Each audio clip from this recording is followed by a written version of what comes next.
আসসালামু আলাইকুম, welcome to my channel. আজকে আমি দেখাবো মাইক্রোসফট ওয়ার্ড 2007-এ কীভাবে আপনারা লেখাকে বড় দিবেন, তো সেই সম্পর্কে। তো চলুন দেখে আসি আপনি কীভাবে আপনার ওয়ার্ডে লেখাকে বড় হিসেবে করবেন। তো আমি মাইক্রোসফট ওয়ার্ড ওপেন করলাম।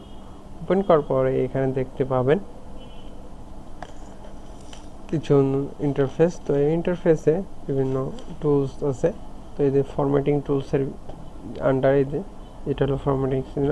তো এখানে দেখতে পাবেন এই যে এখানে একটা এই চিহ্ন। তো এটা হচ্ছে এইটার নাম হচ্ছে বর্ডার বাটন, বর্ডার। তো এই বর্ডারের কাজ কি, তো আমি সেই সম্পর্কে দেখাবো।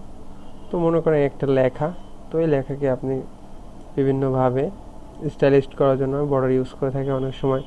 মনে করেন পুরো লাইনটাকে একটা আলাদা রাখবেন এবং নিচে একটা লাইন হবে।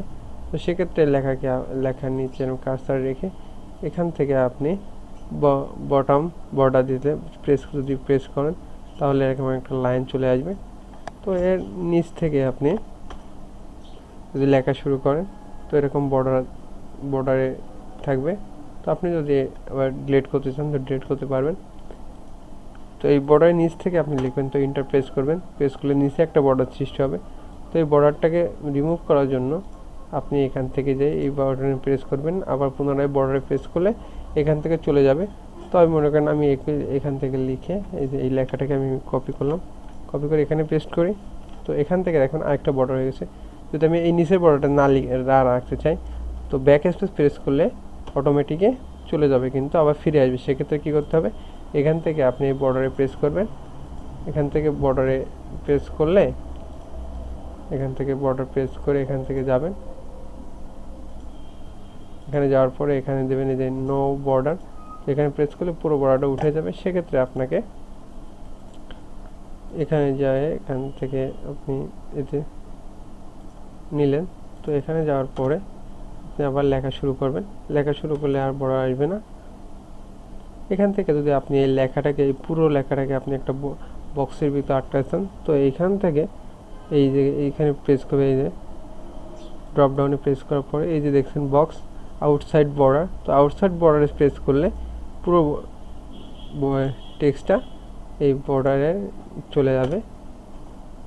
তো আর আপনি যদি না এই যে বর্ডারে চলে গেলে এখান থেকে কার্সার নিচে প্রেস করে এখান থেকে আপনি লিখতে পারেন আপনার মনের মতো করে, আবার লেখা শুরু করতে পারেন। যদি এই লেখাটাকে আপনি শুধু এই লাইনটাকে আপনি বর্ডারে নিতে চাচ্ছেন তো এখানে সিলেক্ট করে, তো এখান থেকে আউটসাইড বর্ডার প্রেস করলে এটা বর্ডার হয়ে যাবে।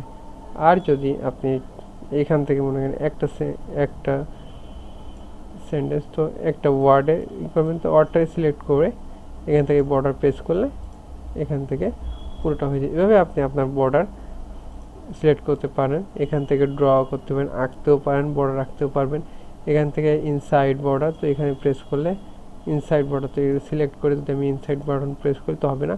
তো এখান থেকে আমাকে যে আউট বর্ডার, ওয়াল বর্ডার, যদি অল বর্ডার প্রেস করি তাহলে কী হবে দেখে আসি। ওয়াল বর্ডার প্রেস করলে আপনি যেটুকু সিলেক্ট করবেন সেইটুকুই বর্ডার হবে। সেক্ষেত্রে ওয়াল বর্ডার প্রেস করে পুরোটা সিলেক্ট করে ওয়াল বর্ডার প্রেস করি, তো দেখেন এই যে আবার এইটা পুরোটা একটা বর্ডারে চলে আসছে। এভাবে আপনি আপনার বর্ডার বাটনটা দিয়ে আপনার লেখাকে সুন্দর করতে পারবেন।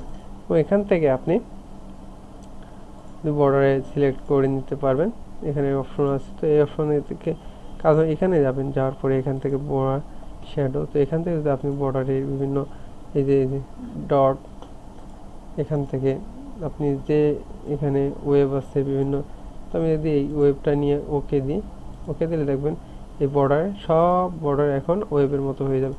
তো আমি যদি এটাকে আবার পুনরায় করি, এখান থেকে বক্স করে দেখেন ওয়েবের পুরো ওয়েবে, এখান থেকে আপনি ওই স্টাইল চেঞ্জ করে আপনি আপনার বর্ডার স্টাইল দিতে পারবেন।